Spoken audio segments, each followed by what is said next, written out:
The shuttle cut through the thin atmosphere of Corel Station 4 like a shard of glass sliding through still water. The metallic surface of the orbital structure glinted in the starlight, its ringed halls rotating gently to simulate gravity. Inside the central diplomatic dome, anticipation was thick, though the air remained sterile and carefully balanced. A controlled habitat to accommodate at least 17 distinct species, including one that breathed methane and another that communicated solely through scent pulses. Commander Aaron Solis stepped off the human delegation's vessel with measured composure. Her boots made an uncomfortably loud thud against the polished floor, drawing a few turned heads from the assembled dignitaries. She kept her chin raised, not out of arrogance, but necessity. Representing Earth in such a gathering was less of an honor and more of a gamble. Few among the galactic community truly trusted humans. Too volatile, too emotional, too young to grasp the threads of centuries-old peace.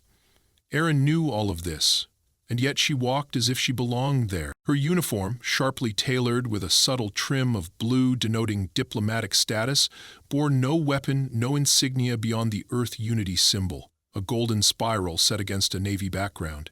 She had memorized every face in the room during the transit. The towering insectoid from Urvik Thal, with translucent wings folded like a cathedral behind her back, the methane suit of the Roke delegate humming faintly from its internal cooling system, the pair of Varelian twins whose iridescent eyes blinked in perfect synchronization. And at the center of it all stood Vorotal, the famed Threxian mind reader, towering and robed in translucent folds of pale orange and deep crimson. Vorothal's species were known for their psychic disciplines. Born with the ability to read neural patterns through touch, they had long served as adjudicators, lie detectors, and truth arbiters in the most sensitive diplomatic negotiations. For centuries, no race had questioned the integrity of a Threxian's judgment. His presence here signaled not just the importance of the event, but the quiet suspicion that Earth's inclusion might destabilize the order. Erin took her designated place on the obsidian arc-shaped platform at the edge of the room. She noticed the subtle shift in posture among the delegates as she approached, the narrowing of eyes, the adjustment of breathing masks, the flick of defensive membranes. She didn't blame them. The last time a human diplomat had been allowed to speak without an approved interpreter, the translation delay caused a cascading offense among 3 different species, culminating in a 2-month standoff and the tragic loss of a delegation vessel. A deep chime rang through the dome, signaling the start of proceedings. A thin panel of light shimmered into existence beneath the dome's ceiling, displaying the translation matrix. Spoken words would be filtered through the system and projected into each listener's language in real time. Vorothal stepped forward with the quiet grace of his kind. His fingers were long and jointless, smooth like polished bone. His face was expressionless, unreadable even to those familiar with Threxian physiology. He stopped at the center of the dome, the exact center, a symbolic and literal place of balance.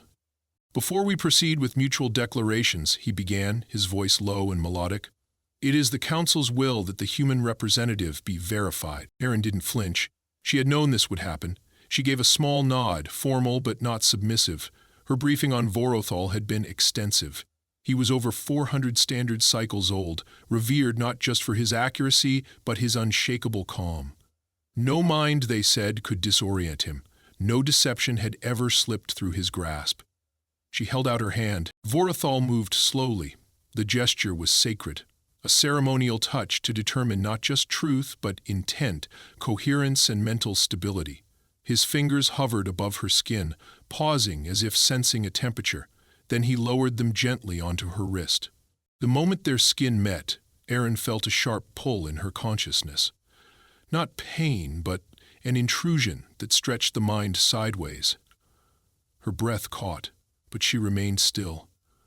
For a fraction of a second, nothing seemed to happen. Vorothal's gaze remained serene.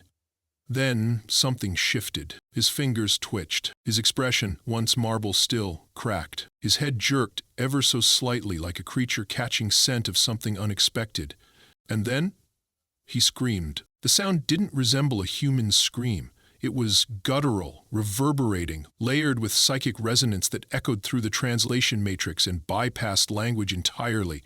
Everyone in the dome froze as the dignified Threxian crumpled to his knees, clutching his own head with clawed hands, his mouth stretched open wider than any humanoid mouth should, emitting a sound that made Erin's stomach clench and her vision blur. Security personnel reacted with trained precision, rushing forward but hesitating as no one dared touch the mind reader.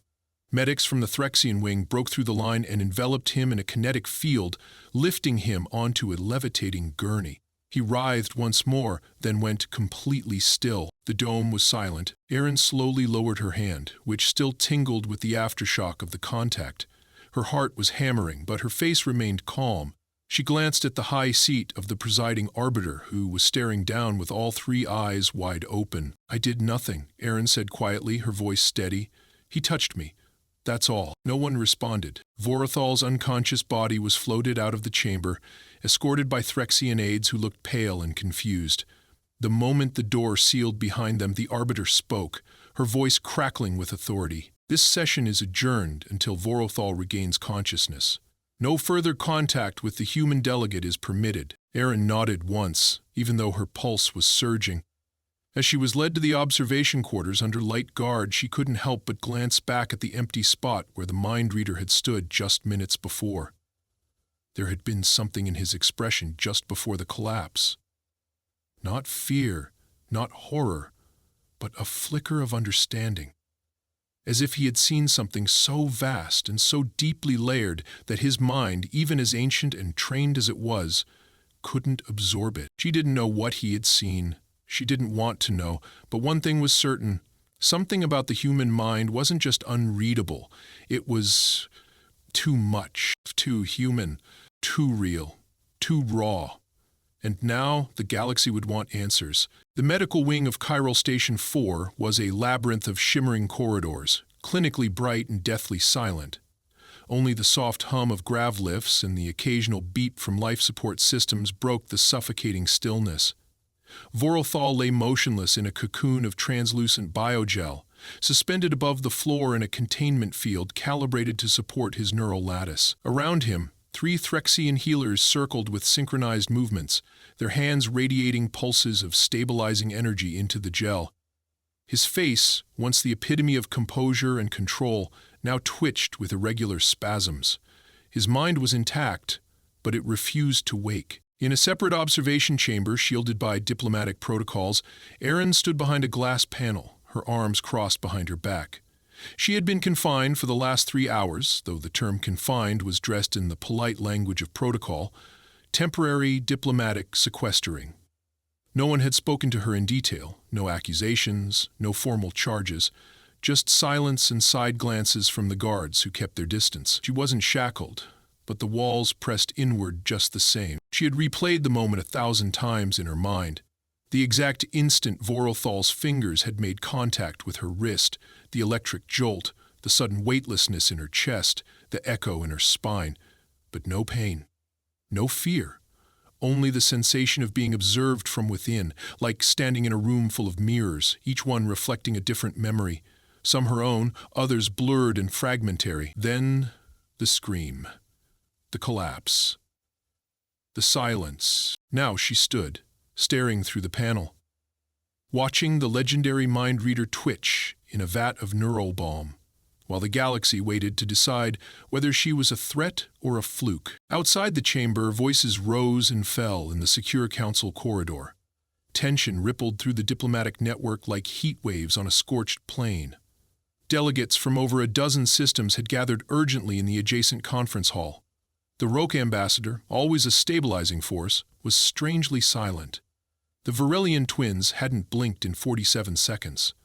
Everyone waited for a report, an explanation, a scapegoat. Inside the neuromonitoring lab, Dr. Aishala, a Zindari neurocartographer with 4 eyelids and crystalline skin, adjusted the harmonic probes surrounding Vorothal's skull. She had been summoned from Deep Space Observatory research for this emergency. Her specialty was mapping consciousness through resonance pulses. Never before had she seen a neural collapse from a simple handshake, Even deep trauma required time to destabilize a Threxian mind, but this had occurred in less than 6 seconds. As she initiated a probe sweep, the chamber darkened. The suspended gel lit up with flickers of multicolored light that pulsed in rhythm with the mind reader's brain activity. What she saw chilled her. "Impossible," she whispered. From the center of Varothal's cortex burst a kaleidoscope of entangled signals. Memories overlaid upon instincts, emotions tangled with logical constructs, fragments of poetry interlaced with combat routines, grief and joy firing simultaneously. No known sentient species produced this degree of cognitive interference. Even among Threxians, who were considered among the most complex, brain functions followed identifiable paths. But here, within this ancient, disciplined mind, was chaos. Not natural chaos, but imported, a storm planted by external exposure. "What did she do to him?" asked the Virillian observer, his iridescent face contorted with confusion. Dr. HFY didn't answer immediately. She focused the neural stream, isolating an echo signature, something that remained after the psychic link was severed. It wasn't an image, not a word, not a thought. It was a feeling, massive, ancient, relentless, as if the mind of the human woman had housed the screams of every life ever lost in war, the laughter of every child ever born into poverty, and the dreams of every person who had hoped for something they would never live to see. It wasn't memory, it was existence, condensed and tangled, blurring every border. Dr. HFY backed away from the console and shut the projection down. "She did nothing," she said finally. "But her mind? Her mind is not structured like ours. Not like any of us." In the adjoining chamber, the diplomatic presider, High Arbitrator Velvarin, summoned an emergency tribunal. Erin was requested, not ordered, to attend. She agreed immediately. She had no desire to hide. But as she walked through the guarded corridor, escorted by a pair of quiet officers, she noticed the fear in their steps. Not of her body, but of what might live behind her eyes. The tribunal chamber, usually filled with ceremonial light, was dimmed out of respect for the incapacitated Threxian. Erin entered and stood at the center, in full view of the attending delegates. She met every gaze. Some recoiled, some stared coldly. One or two simply blinked with curiosity. No one welcomed her. Lieutenant Commander Erin Solis said High Arbitrator Velvarin, her voice clipped and neutral. "You have been asked to appear to give context for the event witnessed during the contact examination. No charges have been levied. However, due to the nature of the outcome, your cooperation is expected." Erin nodded. "I'm here to answer. Did you project any mental defense mechanisms at the moment of contact?" "No," she said calmly. "I didn't even know he'd touch my neural layer until I felt it. I've had zero training in mind shielding. Were you aware of what he would experience?" "No." "I thought he would see my intent, that's all." Velvarin's eyes narrowed. "Do you believe your thoughts are hazardous?" Erin didn't respond immediately. She let the silence stretch. "I believe," she said finally, "that what makes us human is not clean, not ordered, not easy to sift through. We live with contradictions. We hate what we love. We protect those we fear. We grieve for people we didn't know. Our minds don't follow paths. They burn forests." A quiet murmur passed through the delegates. From the back of the chamber, Dr. HFY stepped forward and raised a hand. She held a holographic sphere in her other palm. "May I speak?" Velvarin gestured for her to proceed. "This is what Varothal saw in the first milliseconds of contact," the scientist said, activating the sphere. "It's not a memory, it's not a thought, it's a multi-dimensional echo. The image projected in the air. It was abstract, a storm of light and sound, flashes of music and battle, sorrow and euphoria, a face crying beside a sunrise, a burning field filled with children's laughter, a soldier holding his dying enemy's hand, a mother clutching a folded flag, love in the shape of rage, hope that coexisted with despair. This," HFY said quietly, "is what one human mind holds when it isn't trying to hide anything." For a long moment, no one spoke. Velvarin closed the tribunal. "We will reconvene once Varothal regains consciousness. Until then, no decision shall be rendered." Erin was escorted back to her quarters, but as she stepped through the security doors, She noticed something had changed in the guards. One looked away, no longer trying to mask his fear.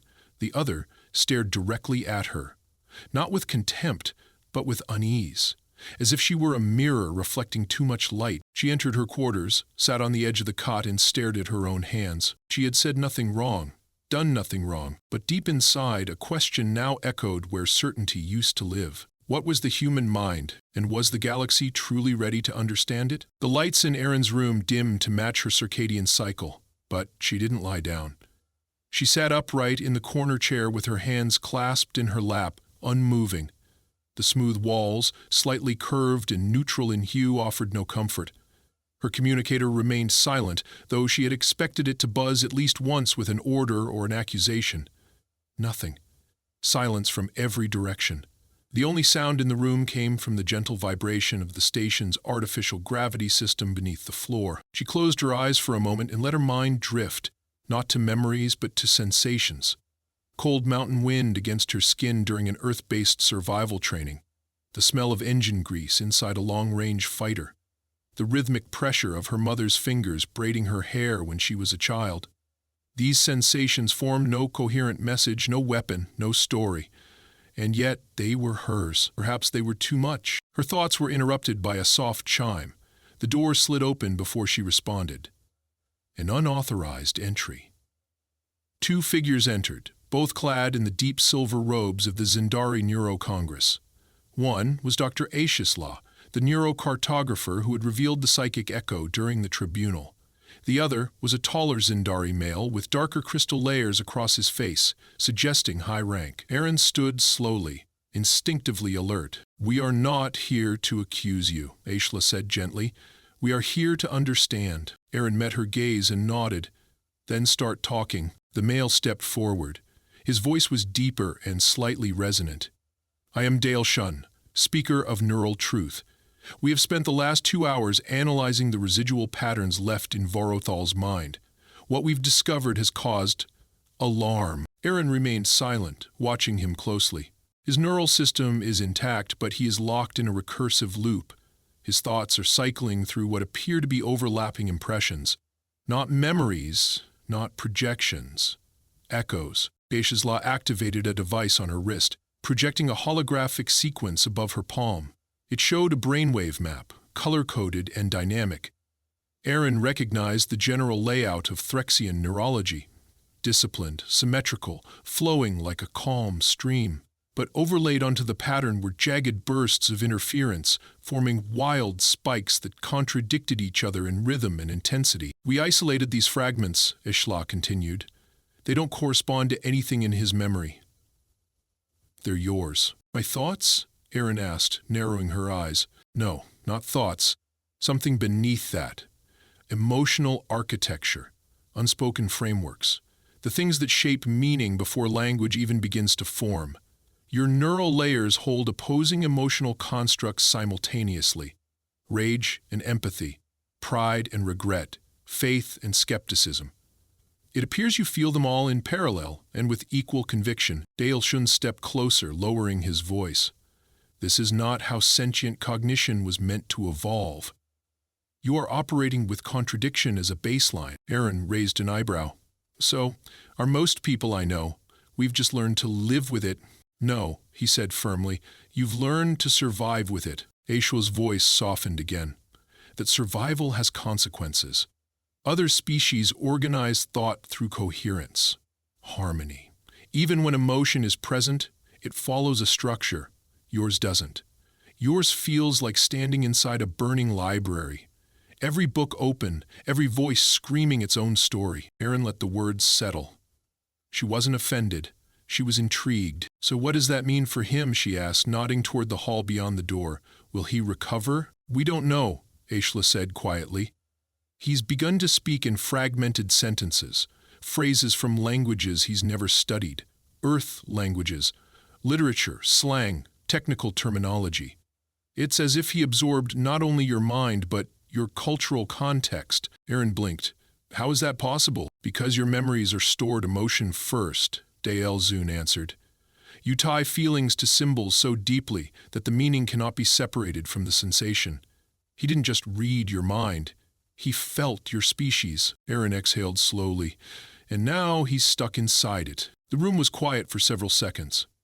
Aishla deactivated the hologram and clasped her hands in front of her. "We came here to ask your permission," she said at last. "For what? To allow us to study you." Erin's eyes sharpened. "Study me? Your presence here may represent a new frontier in cognitive science," Dyatson said. "But we cannot proceed without understanding the consequences. We must simulate your thought structure in a controlled environment.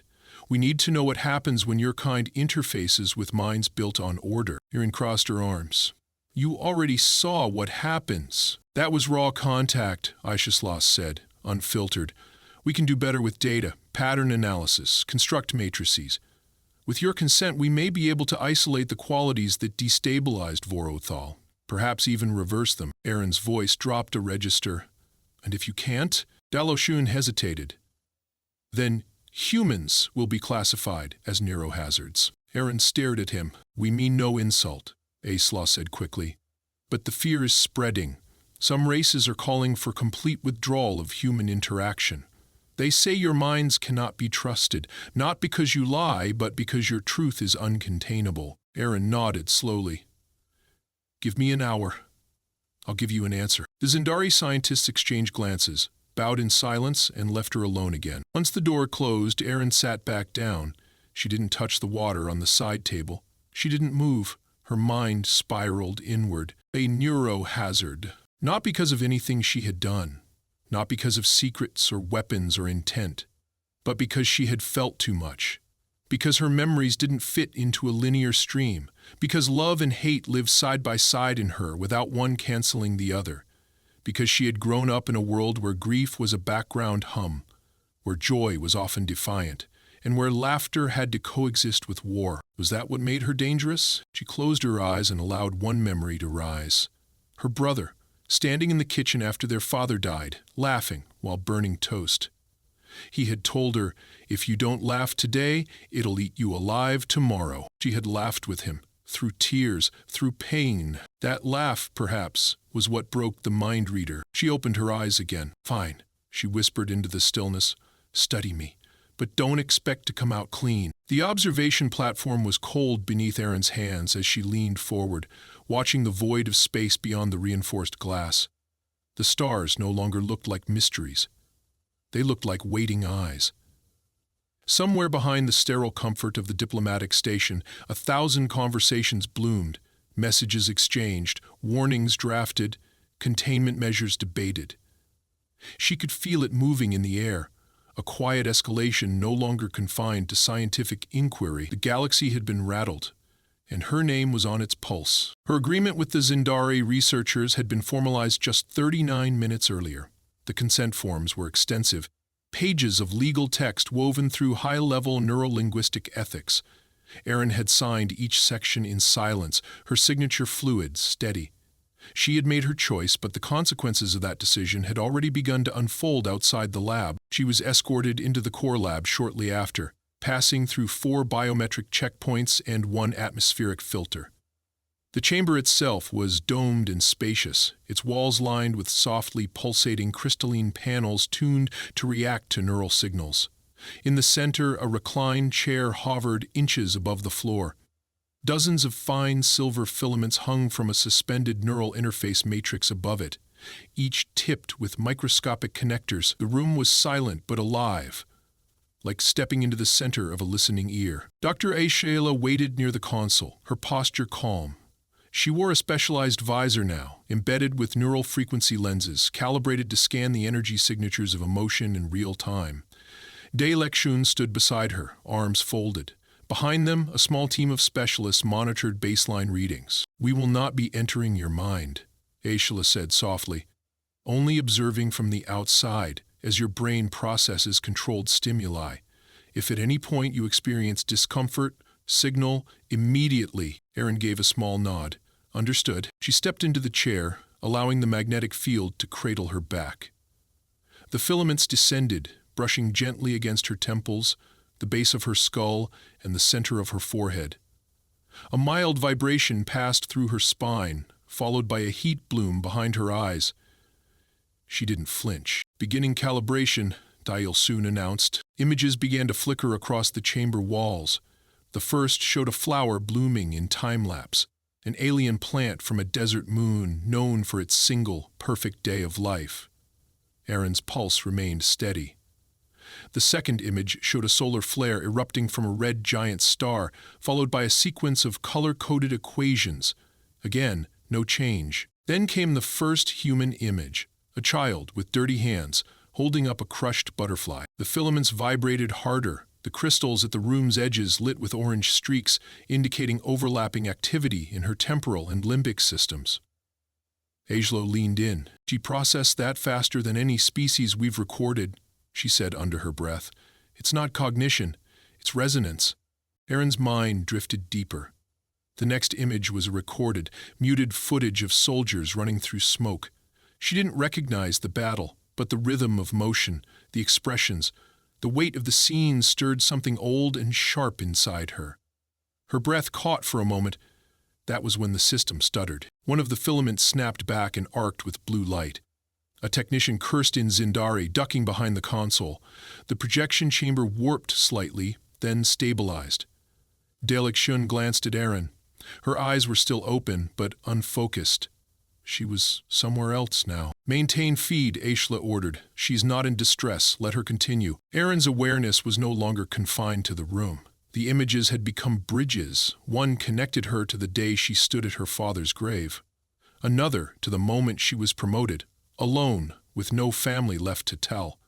The memories came without prompting, yet with astonishing precision.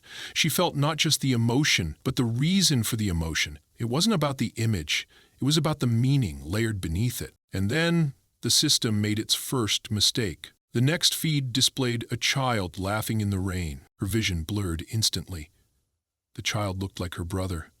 Not exactly, but enough. His stance, his smile, his defiance. Her nervous system flared with sensory flashbacks. Wet grass, a plastic ball bouncing into a puddle, her mother yelling from the window, and the soft tug of her brother's hand, pulling her toward the storm instead of away from it. The interface lit red. Dalshin reached for the emergency shutoff, but Aishla raised her hand. "Not yet. We're at risk of feedback," he warned. "No, we're seeing it. The layering, look at this," she whispered, pointing at the swirling emotional map on the display. Aaron's brain wasn't compartmentalizing the images. It was fusing them into a continuous web, tying joy to sorrow, past to future, fear to memory, loss to identity. Her neural pathways weren't just lighting up, they were braiding. The system couldn't parse which emotion was primary because none were. Her pain didn't cancel her love. Her joy didn't replace her grief. She was all of it, simultaneously. And yet, she remained coherent. "She's navigating the storm," Aishler whispered in awe. Then the feed pulsed again, and the system collapsed. The interface surged. The projection chamber went black. 2 filaments burned out and dropped to the floor. The observers scrambled to shut the matrix down. Aaron's eyes snapped open, glowing faintly from residual interface light. She inhaled sharply, like a diver breaching the surface after a long, cold descent. Silence. She sat upright, her voice raw. "Don't ever show me that again." Aisha stepped forward, careful, respectful. "I'm sorry, we didn't know it would reach that deep." "You showed me something I lost," Aaron said quietly, trembling slightly.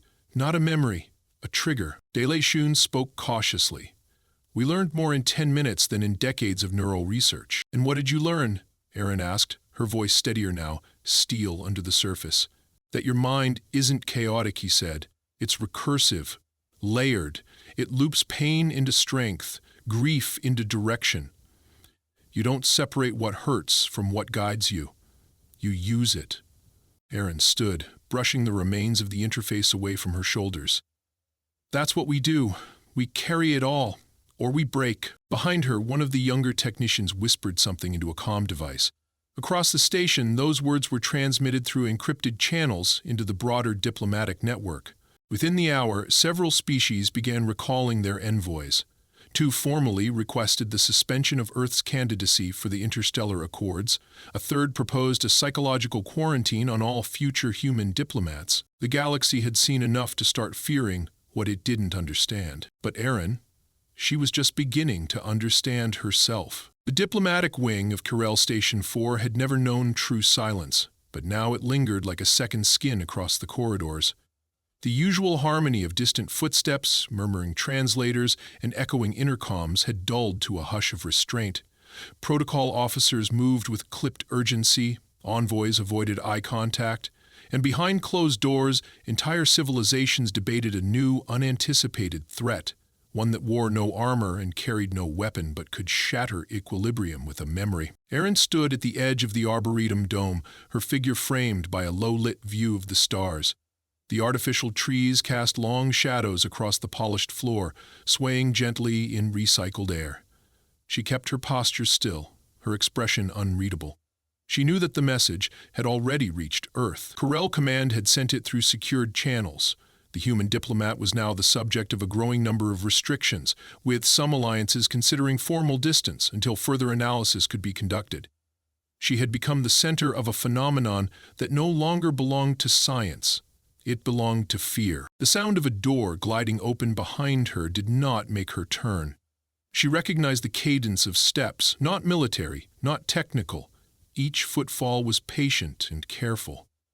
When the voice followed, it came softer than expected. "May I speak with you, Commander?" She turned slowly. Vorothal stood a few paces away, no longer in ceremonial robes. He wore a simple drape of pale fabric, a sign among his kind of post-recovery fragility. His skin, usually smooth and opalescent, bore hairline fractures that shimmered faintly under the dome's ambient light.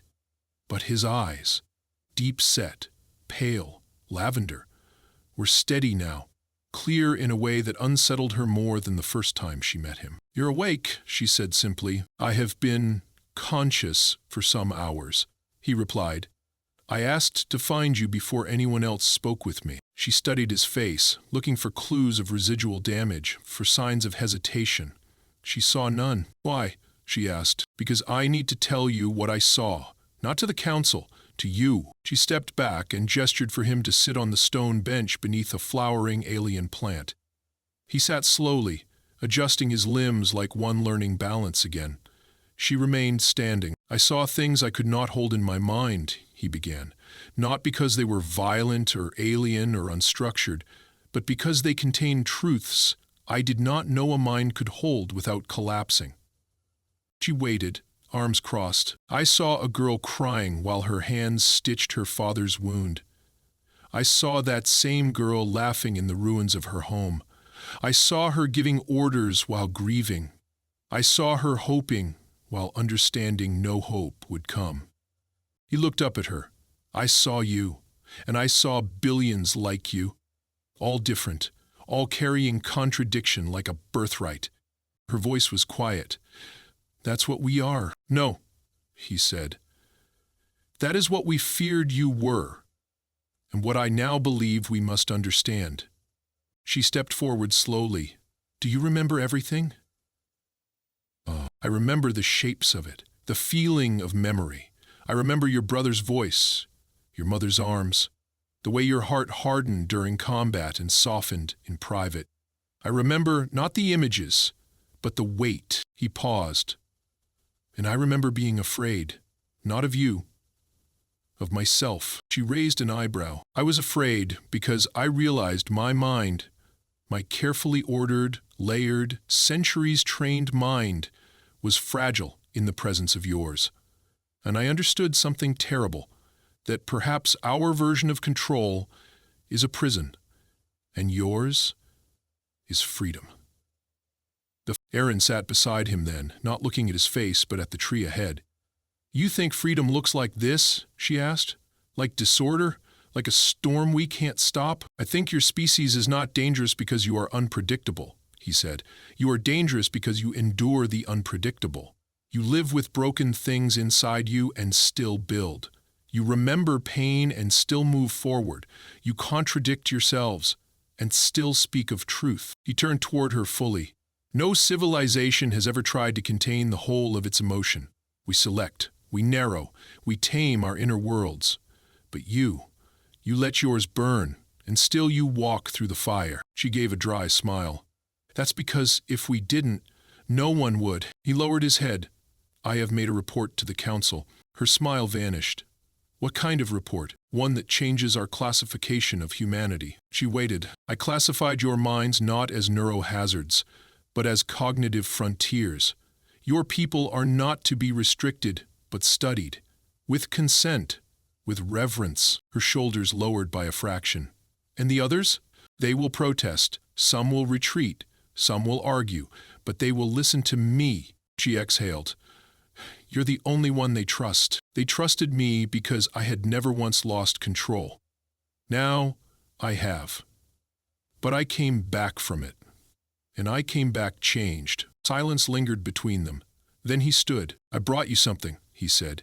He reached inside his robe and pulled out a thin, flexible band of crystal, shimmering faintly. He handed it to her. What is this? The echo, he said. A fragment I recorded before waking fully. It's what I saw at the moment of collapse. She held it carefully. You kept it? I needed to see if I could hold it again. And I could. She looked at him. You think others can too? I think the ones who try will not be the same after. And that is a beginning. He turned to leave, then hesitated. I am not afraid of your mind anymore.